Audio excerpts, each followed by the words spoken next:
This session is specifically devoted to marketing and rollout strategies. And you've heard a lot about partner development, about collaborative efforts. These guys are going to put a finer point on that and explain what happened in their communities. So we heard from Karen and Michelle yesterday, and I think you've met the rest of the panel during the breakouts. But if we could start with Robin, if you can go down the way and explain just a little bit about your district, about the size of your high school and your community, that would be really great, just so everybody's got full awareness. Okay. My name is Robin Hadley. I'm the Executive Director of the What's After High School program for the Alamance Burlington School System. That's the merged Alamance County and City of Burlington school system. We have approximately 22,500 students, of which we have 6,700 high school students, of which we have 1,300 seniors. And the ethnic breakdown, 67% white, 20% African American, and 11% Hispanic. Great. All right, and then maybe one from Boston.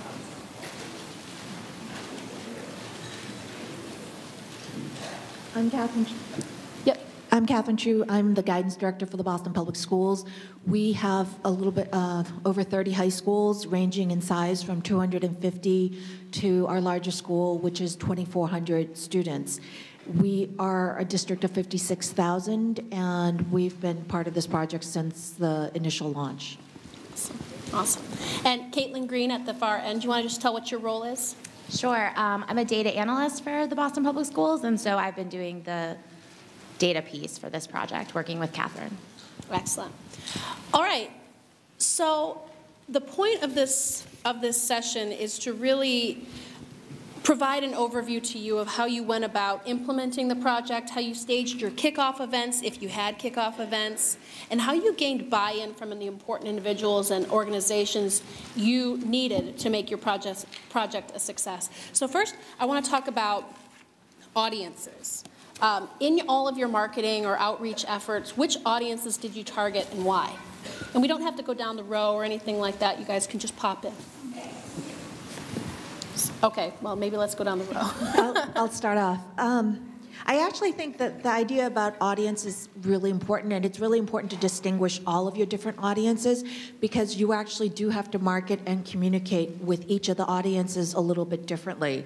So I think about who are, depending on, you're here as a team, so how much buy-in do you need to get from your administrative team, like your leadership at your school? But then the other part to really think about is that there's your school leaders, there's your district leaders, there's your business and community leaders, there's your mayors and your school boards, as well as the employers. But I also think the biggest piece about this is your students and your families, because they, in many ways, it's easier to engage the other parties. It's your students and your parents who you're trying to educate and get them to participate in this process. Right. I think for us, probably the primary audience was parents and students. In our community, 1 in 5 adults has a college degree, or 20%. We're a very rural community, and it was very important for us in our overall efforts to create and refine, if you will, a college-going culture. It was very important for us to help parents understand that money was indeed available. Approximately 52% of the students in our school system are free and reduced lunch eligible, but we have 2 attendance zones in particular where those numbers exceed 80%. And in some of those schools, it's as high as 99%. So it was very important to help parents understand the bigger picture of the importance of going to college, and then specifically how FAFSA completion would help them, help their family, if you will. And we looked at it that way. The whole family was going to college if we were able to help that one child get into college as the first person from their family. The second group for us was our counselors. Our counselors had not traditionally been involved in actually assisting students and families with FAFSA completion. They had promoted it primarily because our community college offered 2 free sessions, free FAFSA help sessions every week. So they were in the habit of directing all the hard questions, students and families, to the community college, but not actually doing it. So we had to do some internal marketing and promotion as well to talk about how this could help our students and families. And we did a lot of the similar type things, and one population that we really worked with was recruiting volunteers. So working with our local college access people to go out in the community and find retired educators, retired tax people, retired financial planners, or even if they weren't retired, who could come into the schools and help for a really specific thing that they felt good about, and having them sort of buy into the program. Our kids were used to college information, not necessarily the FAFSA completion. So that was, selling that information and getting parents on board, communicating in multiple languages to those folks. And then looking at our district sort of team, because in our district, most of the people who are at our district office and leadership positions are elementary school folks who didn't necessarily get the FAFSA. And so selling and marketing to those people, going out and meeting with our executive team, so our superintendent trying to get on their agenda once a month to just even do a 5-minute FAFSA update was critical to the success of our program. And then the next step is going to be our school board, because now our school board understands that those counselors are doing something, we just don't quite know what it is. So that's our next agenda item in Bellingham. In our district, we had a pretty widespread approach, and when I say our district, I'm talking Austin, but I'm also talking about all of the area school systems around. And when we marketed, we targeted parents, community members, kids, and we held lots of events, advertised events across the community, 36 different sites, so that folks could pick different places to receive assistance on 36 different days, basically. So we kind of took a shotgun approach, and we actually did have people coming in that were not associated with our school systems but wanted to help and wanted to learn more. So that was really exciting. We did have to do a little internal marketing, as I said, not so much with the counselors or our college advisors, but with our senior administration. They weren't really sure. As I said yesterday, a lot of them were new. They weren't aware that we were in the FAFSA pilot. And I had difficulty getting an audience with the superintendent to inform her about that. She's super, super busy. Greg just happened to be in town one week and offered to swing by for an official visit, so that we took an advantage of that opportunity. And so while at the time, it didn't seem like she was really that engaged. Pretty soon, we had her tweeting about FAFSA and doing some other things, too, on her own. So just sometimes when you do things in your outreach and you're looking towards a certain audience and you're not sure if you're having an effect, just hang in there because they're listening. Right. Well, and so we've heard a lot about having mayoral support. And I want to know, is that really important? And if it is, why and how much? And if it's not, why? We were one of the school districts whose mayor proclaimed January FAFSA completion month. And for us, it was critical. It happened to be last year in Bellingham that the mayor changed midstream. So we were working with the mayor that we had, and then we had to bring the new one on board. But I think that her education agenda for the city of Bellingham and for Whatcom County in general was huge to get buy-in from our Chamber of Commerce and those type of entities. And she, by making the proclamation, brought a lot of press that we weren't necessarily getting as a school district. But when she had her stamp on it, it was out there. It was huge. And interestingly enough, when I wrote the proclamation and sent it to them, she called me and said, "Did we really partner with this, Michelle?" And I said, "Well, not exactly, but we would love for you to do that." And so now they're on our FAFSA team. There's a representative from her office, so I think it's really important. I am certain that it's very important, but we don't know yet in Alamance, Burlington. And the reason I say that is that in my role as the Central Office Administrator or point person for college access programs, when we got back and looked at everything that there was to be done, and we had a set of county commissioners and 5 different mayors that we would have to navigate, we said, that'll be part of phase 2. We wanted to do that, but in terms of all of the legwork that had to be done for the other pieces of the puzzle to work, that was not something we were able to accomplish early on, but I'm hopeful now as we move forward, and we've got our high schools and our administrators moving forward. And we've recently become a Gear Up school district. So we have some extra boots on the ground and hands on deck that we can begin to navigate that and get our mayors and other county commissioners are very powerful in our area, get those folks on board. So they are verbally supportive, but we haven't gotten formal proclamations or anything like that yet. Great. In Boston, Mayor Menino is very supportive of education, and so these are initiatives that he always asks, how are my kids doing? I think we're lucky we only have one mayor that we're dealing with. What is helpful about having mayoral support is that when you're reaching out to universities and partners and community-based organizations as well as chambers of commerce, it really helps to have the mayoral support. We communicate to the mayor who's partnering with us, and then the mayor kind of, when he's out there with all the breakfasts, talk about, oh yeah, you guys are helping us with our students and financial aid.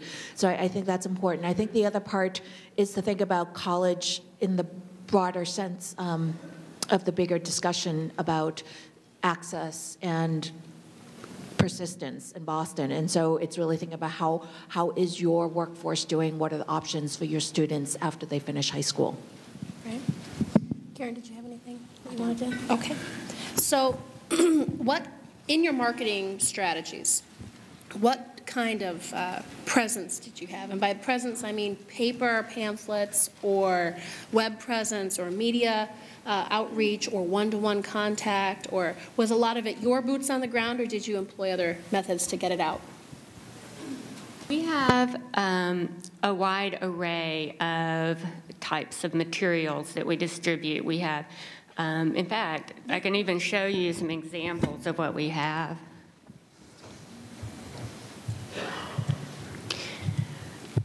We have, our chamber is our major partner, and they have provided just a multitude of resources for us.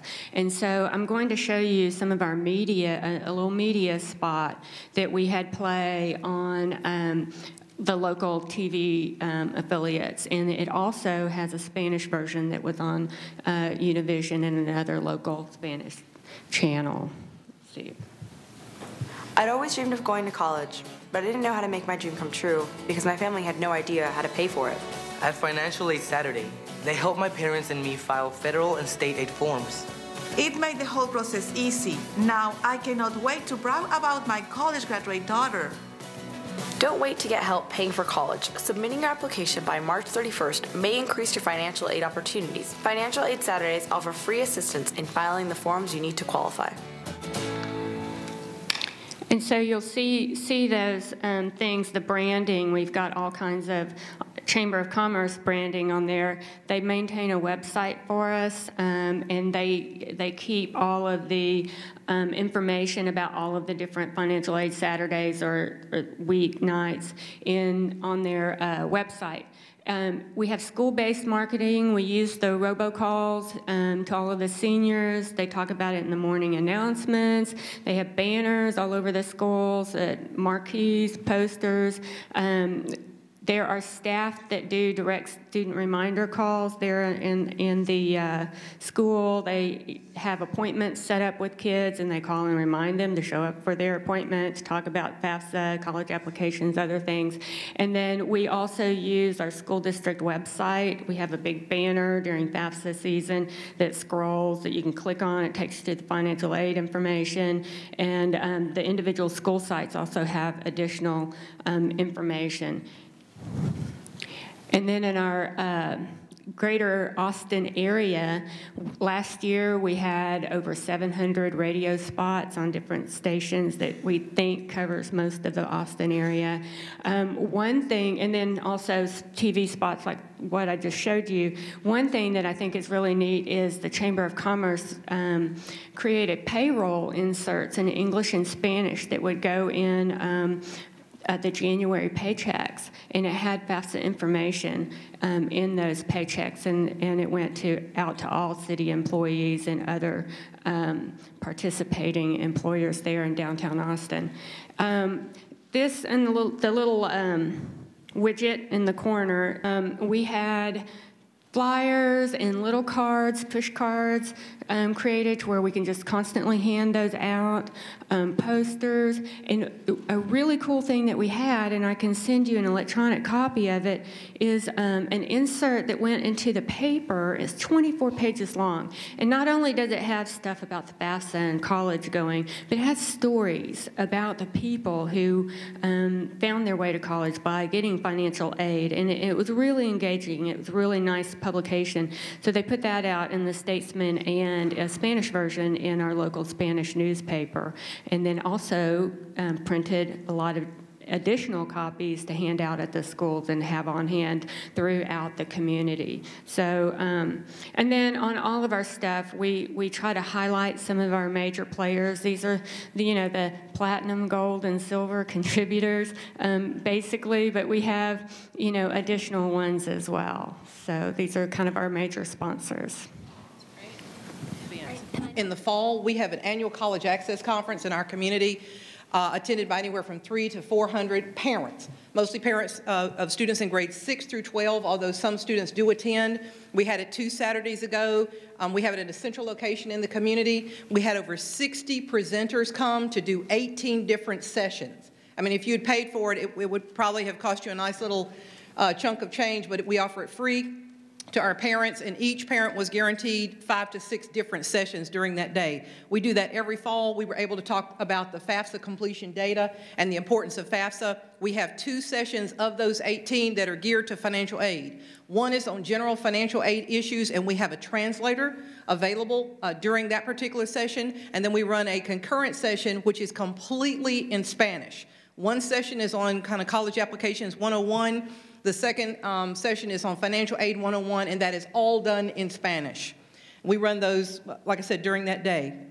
In the spring, we had already created what we called a college access data notebook, and we wanted every principal in our school system, every assistant principal as well as our superintendent and assistant superintendents, to know what the data were for the FAFSA completion project. So we used a number of different sources, put the FAFSA completion data in that physical notebook, as well as information that they could download from the internet, and we created a competition with our high schools, who then competed with each other because they wanted to make sure they had higher FAFSA completion numbers than the next school as we moved forward month to month. Very quickly, also in the state of North Carolina, we have something called the College Foundation of North Carolina. Would invite you to go to their website, cfnc.org. That is our state authority for things college. We have 2 events during the year. In November, College Application Week is always the week before Thanksgiving. So we are really pushing our seniors to complete their applications electronically that week before Thanksgiving, and most of our colleges and universities will allow them to apply for free that week. We drill down all the way into the middle schools and elementary schools, and every one of our 35 schools, K through 12, is doing something with a college application the week before Thanksgiving. In February, the state sponsors what's called FAFSA Day, which is usually the 2nd or 3rd Saturday in February, and there is a single location in each county in North Carolina where families and students can go in to complete the FAFSA. Last year, the State Employees Credit Union became a big promoter of that. So the credit union, which is not normally open on Saturday, actually opens its doors on that Saturday. They promote it for members of the credit union, but if anybody walks in, they will serve them. So there's usually a community college, in our case, the State Employees Credit Union branch, and for about 2 months before FAFSA Day, if you're a State Employees Credit Union member, when you get your ATM receipt, at the bottom it says save the date, FAFSA Day. So those are just a couple of the marketing tools that we used in our community to get the word out, again, to the community at large, to principals. We did also senior conferences.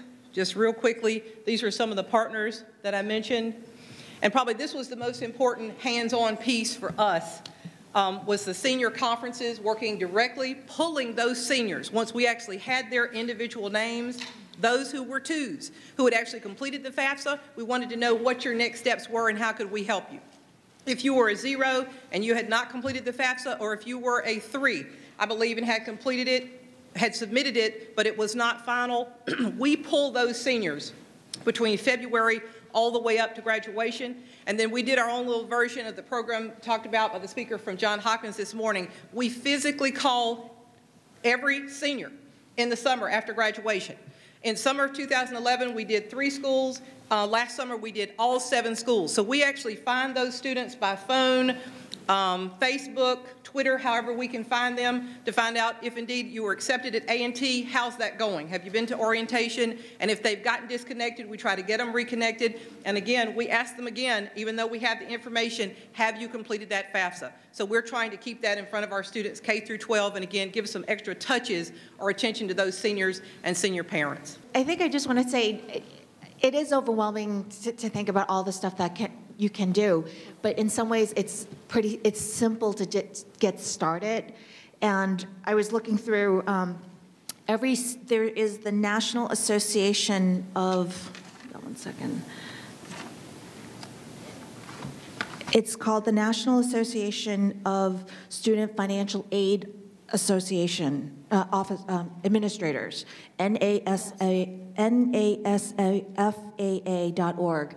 And so this is the professional organization where all the financial aid people work. So they're a great partner to just reach out for this. And then a lot of your states, there's a national website called collegegoalsundayusa.org. So you should find out if your state is already engaged in some type of work like this. But those are the people that you engage with as external partners to organize some of these events. The part that I work with my schools is the district, we sponsor a lot of the events, but it's also thinking about pushing it down to the school level. And you do have to do training with your guidance counselors, because it is a shift in thinking, because it's not about just getting the students and telling them about the FAFSA. It's really encouraging them and persuading them to get the documents to fill it out.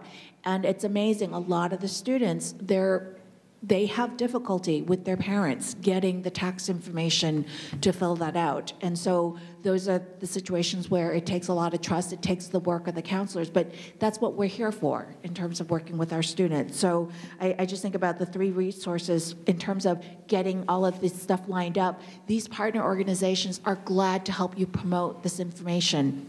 So your state Department of Higher Ed, your state Financial Aid Association, and then your state's loan guarantee agency. I think Michelle and I were talking about NELA is theirs in Washington State. In Massachusetts, it's the American Student Assistance, as well as the MIFA, Mass Educational Financing Authority. They have lots of webinars, they do lots of trainings, it's for free. They're glad to promote. This is their mission, to help you promote this type of information. But I do agree that in terms of reaching out to our parents, it takes multiple touches, multiple outreach, having it come from the school, because for a lot of families, they respect the school, and so you are a trusted source in terms of reaching out to them. Right. Well, there are some states that don't have that loan guarantee agency. I know Indiana is one of them. In those states, you want to reach out to your state higher education commission, like Katherine said, as well as your state student assistance commissions, your financial aid offices. And if you need help hooking up with any of those people, just let us know, and we can assist you, or at least direct you to a place where you can find their email addresses. So clearly, over the last couple days, what I've been sort of interested in hearing from an outsider's perspective is that there is an extremely technical component of this project, and then there's extremely touchy-feely, if for lack of a better term, component of this project. And so I'm wondering how you messaged to people. How did you explain this project to your mayor when you went to him or her and said, we need you on board? And how did you explain it to the parents? Did you do it in a different way, and what were the central components of your message? When we went to the mayor's office, we grabbed a statistic that Greg had shared at our very first meeting in Dallas, wherein he said that 90% of kids who file a FAFSA and have an EFC will enroll in post-secondary education within a year of graduating from high school. And so when we went to agencies, political, social work agencies, those type of things, we kind of approached it statistically with, this is how it will impact our workforce in Whatcom County. This is how your help with this project will impact, the economy for the state. This is how we, bring more qualified workers to the jobs that are available in our area. When we messaged to parents, it was far more touchy-feely. It was, this is how we help you and your children realize the dream of college. Did you know that they could go? Did you know that there was money? That type of thing. So I think that that one thing that was helpful when we were doing our conference calls for our areas was one of the school districts in the blue team, Sean's team, said if you market in segments, even to your student population, sometimes that's easier to do. So it was a different message to, in Washington, our college-bound scholars who are first-generation Pell Grant eligible kids. There was one message that went to those families to kind of reach out and assure them and provide information to them. There was different information that went to our AVID program kids because they had been in the system for a long time.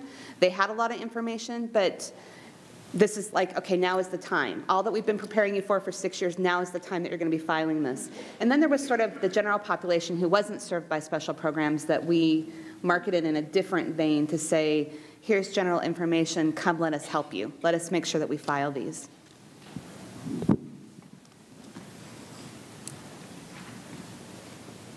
We took a slightly different approach in the messaging to parents in that we showed them a lot of the data, especially the workforce forecast, the kind of like slides that they showed yesterday of what different portions of college tuition fees, housing can be paid for from different types of financial aid. And that really speaks a lot to parents that have financial concerns and from all ranges of economic status as well, because they can see that it is something for everyone. One thing that, we do pull our kids in by groups. They have senior seminars, they do their advisory, they do, some of those things. And we talk about marketing and we talk about all of these things, all this information that we're putting out, all the technical information that's super, super important because they have to have that. But the touch, that individual touch by a person in their school that knows the kid cannot be replaced. That's where we have found with our kids that makes the most difference. You can invite them to places, you can invite them to do this, you can tell them to bring their parents, but when that counselor, that college advisor, a teacher goes to that kid and says, you know what, let's talk about how you're getting ready to prepare for post-secondary enrollment. That's really super, super important. And one other thing that we're doing this year, well, I'll let you know how it works out next year, is we were trying to create some more excitement for our seniors because the FAFSA is one more thing that they need to do.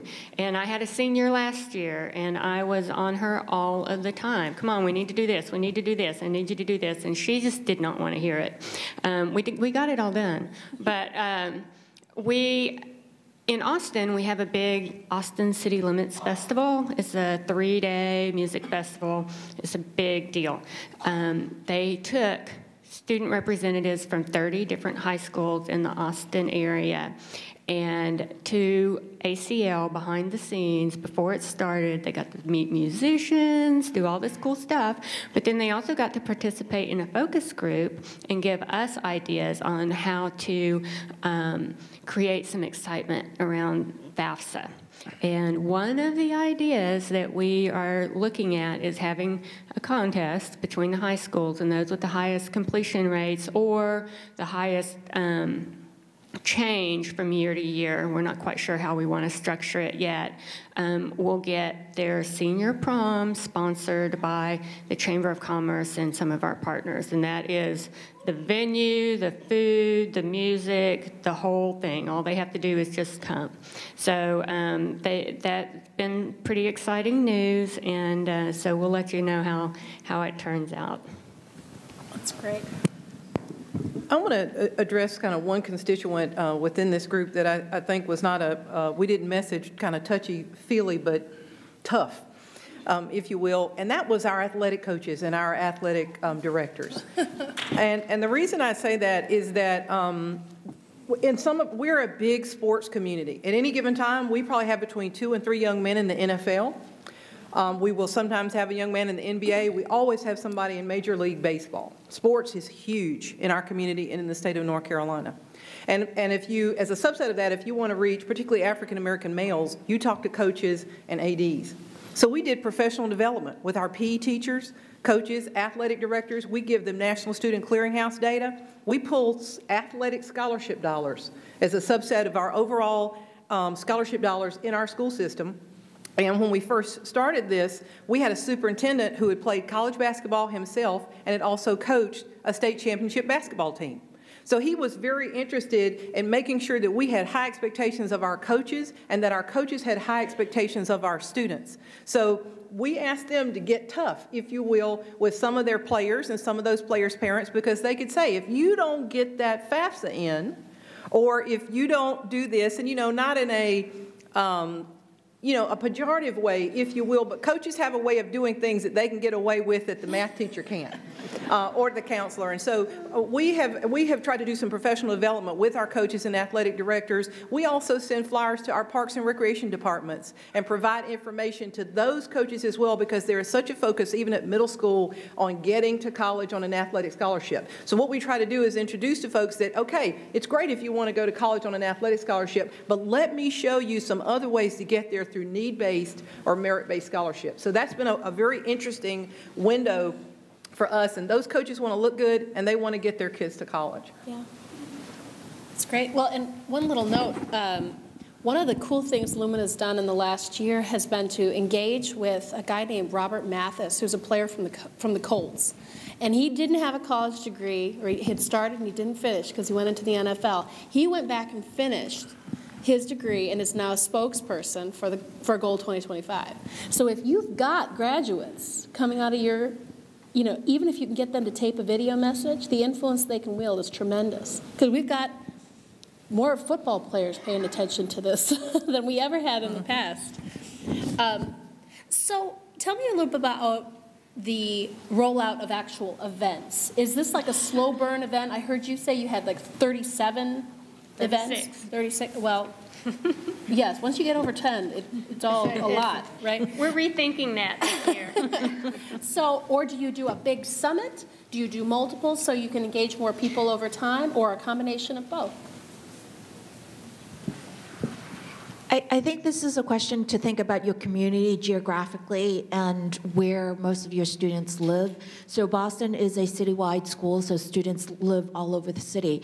We have found that it's much more effective to really focus for the schools to promote some of the events. We also did have a summit or a kickoff. I think one of our flyers where we have a parent university session in January, and so at that session we had volunteers as well as our college partners on site to fill out FAFSA. So that was the one which was, it was on a campus of a university, and that was one that we promoted across the entire city. But then a lot of our schools would host their own. And in some ways, because it was a school sponsored, it depends on the school. If your school has a high college-going culture, the students really feel committed to coming to the school's event, and the school really wants the parents to come to their event.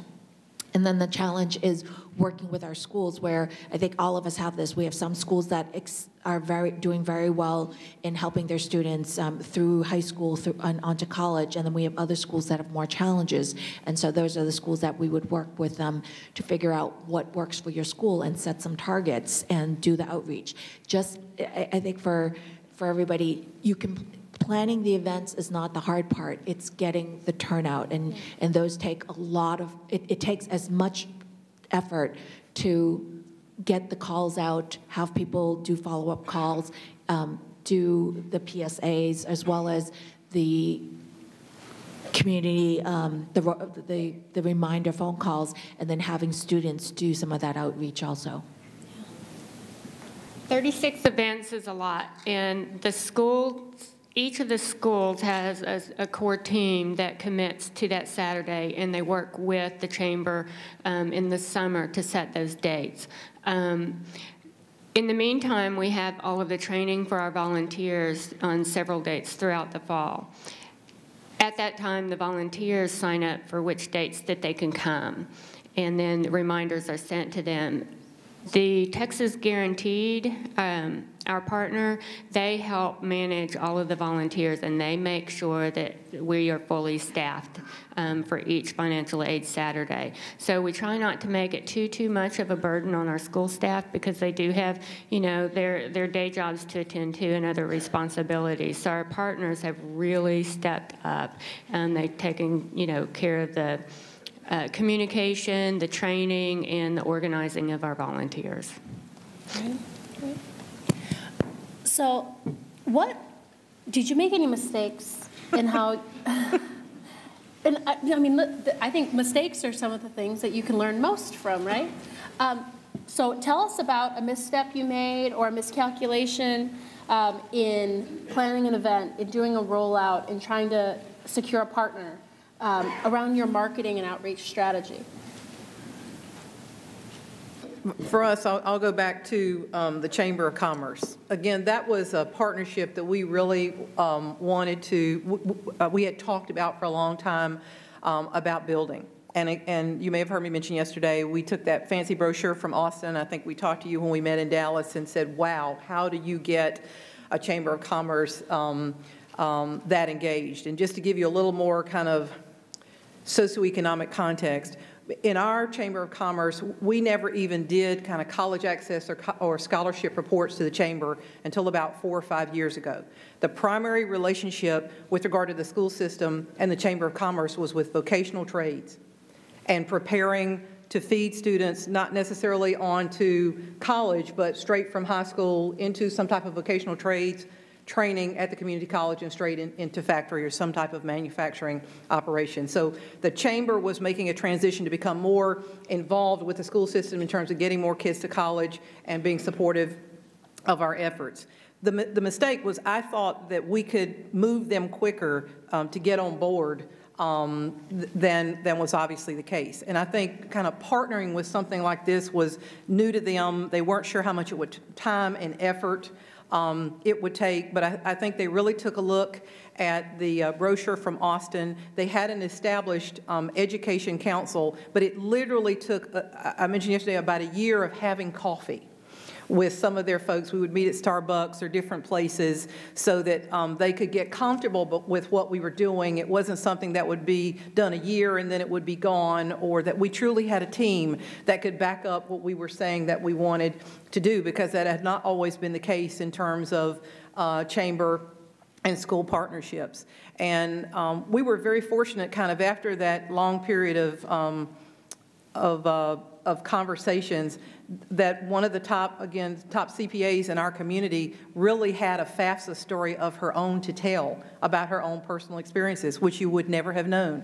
So she kind of took the FAFSA pilot project under her wing. Again, more recently, got an intern. We found out also that the American Institute of CPAs has actually moved to North Carolina from New York, so there might be some other opportunities to do some partnering with them. But I think we can sometimes, maybe in our eagerness or in our enthusiasm, think that people will be ready to get on board sooner than later, lend their names to what we're doing, or give us a check to support what we are doing. And sometimes you have to step back and let them absorb what you're presenting and become secure in what kind of investment of human resources and financial resources they are going to have to make, and ultimately whether you can deliver what you say you can deliver so that everybody looks good at the end of the day. So I would say kind of thinking that we could get to a point where they would jump on board and take this and run with it, and that took about a year. So we're closer to there now, and again, like I said, we'll have our first breakfast with all these CPAs and tax preparers on November 1. That's great. Any other insights about mistakes? I think in a similar vein, the area that we misstepped was thinking that all of the financial aid offices for our colleges and universities were going to be more than happy to help us with this event. And they were, but there was territorial things that kind of blindsided me, I guess. So we have now kind of done what Mike's been doing in Philadelphia and saying, okay, this year we would like your financial aid office to present financial aid night, and we'd like your financial aid folks to come and help at the FAFSA events, rather than sort of putting it out there, which was, I think, where we misstepped. We were excited, we were ready to go. Who can help us? And then suddenly you have more help, and there's kind of distress. among the higher ed folks. So I think if you can, what we learned was to step back a little bit and slow down and say, okay, how can we intentionally do this, showcase those universities in a way that makes them feel good about it and doesn't tax their personal resources. And like Karen was saying, we used a lot of our local college access people to staff those events and kind of turned it over to them to say, can you sort of negotiate this, make sure that we have all the volunteers that we need, and we'll take care of the space and getting the kids out. That's great. So that actually brings up, we've talked about higher education as a broad term very frequently over the last couple of days. We've not talked about how you engage with institutions, which is kind of important. What happened when you tried to partner up with institutions in your community to do this sort of stuff? Or, so did you meet with any pushback from them? Were they not interested, or did they jump on as good partners? In our case, they jumped on as great partners. They just all kind of jumped at once, and then we didn't have enough spaces for them, for everything to play out that way. So we, like I said, had to kind of back up and intentionally say, okay, can you help us in this area on this year? And then decided as a team that we would use different people so that we weren't taxing the same people all the time.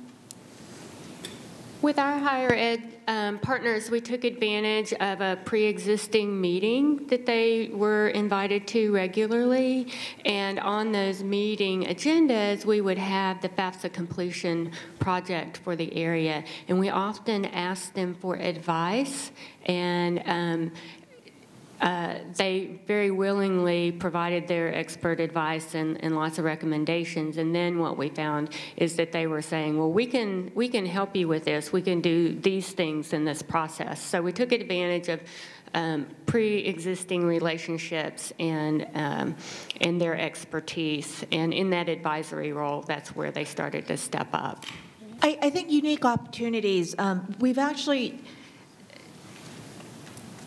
I think about this as it's a process of educating our students and our families, and it's not about just getting the FAFSA done this year. It's about educational opportunities going forward, and the reminder, we want to teach you how to do the FAFSA, because next year, guess what? You need to do the FAFSA again, and the year after that.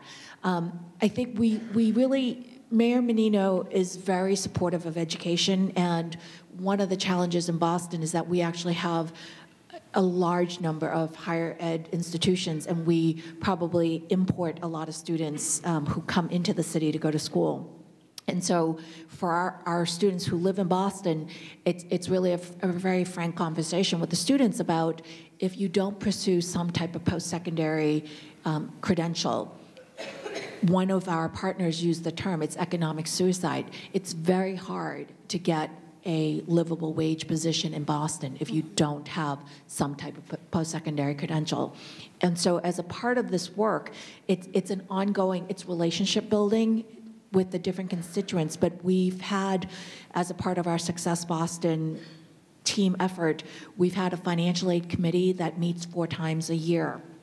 And it consists of financial aid officers or representatives from a bunch of different institutions. And it's, believe it or not, sometimes they don't even talk about what goes on with each other because they just don't know. And having them sit together and look at how different their financial aid award letters look was really eye-opening to them. That, you know, what one institution uses as a cost of attendance budget can be different from another, how one school states loans versus another school's. And so Boston, I actually think that we were on the forefront as a committee with our community-based partners where we came up with a voluntary standardized financial aid addendum that a group of schools agreed to use.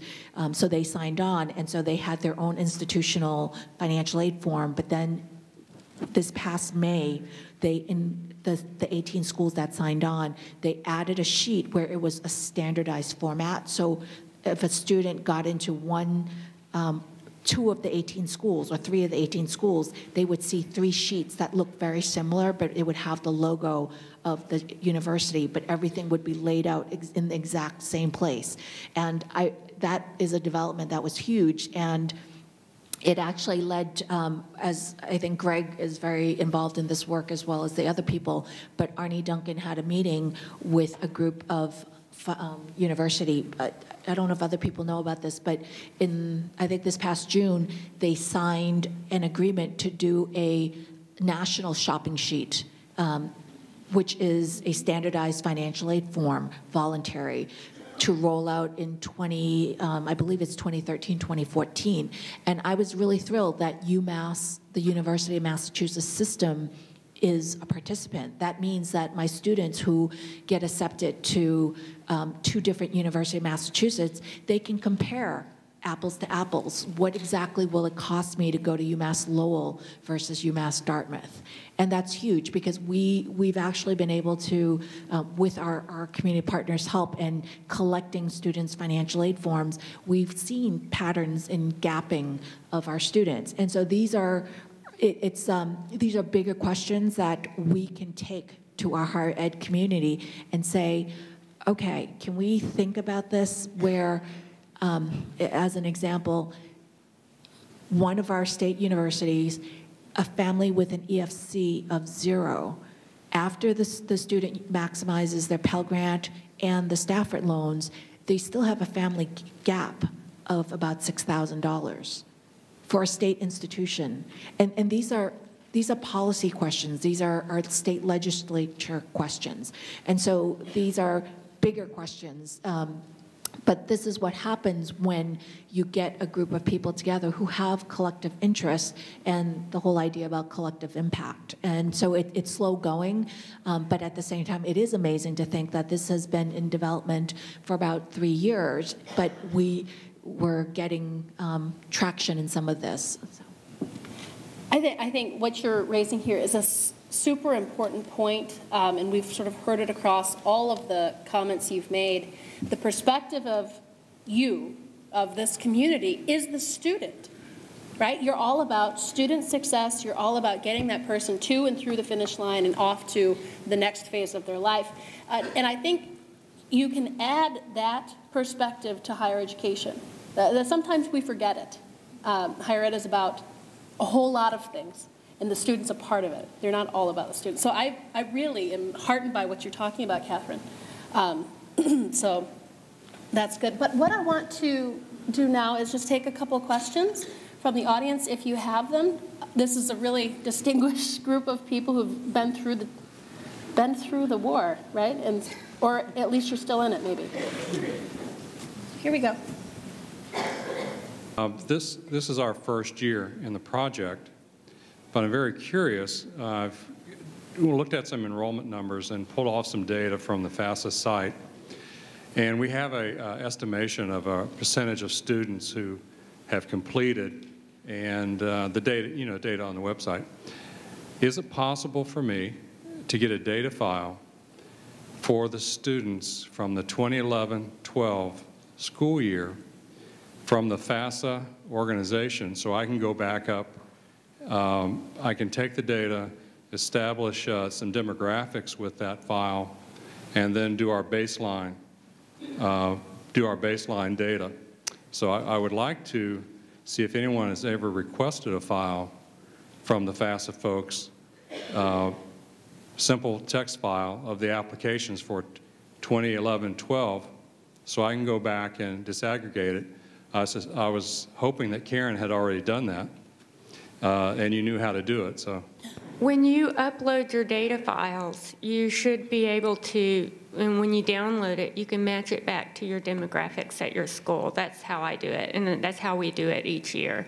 And so I'm not sure, and I guess it's a question for you guys, if you can upload past year's data or not, or if you have to move forward. I don't know the answer to that, but I have done it. If I'm the data guy and our superintendent has signed off on our participation in the FAFSA project, then there's an agreement in terms of FERPA and some other things that we've agreed to. It seems likely that once we've taken those steps, we could get prior year student data and do some of our own research. First of all, we suggest that you use the FAFSA completion tool that Dr. Pachetti demonstrated yesterday, that's really the only way that you can build your baseline currently. You're really not authorized to go back in the prior year, and the reason being, Ronald, pretty much is because you haven't gotten consent or notified those students that you're going to send their directory information to us. So you can't go backwards in time, okay? So we just kind of really just suggest at this point that you just build the baseline using the FAFSA completion tool as best you can.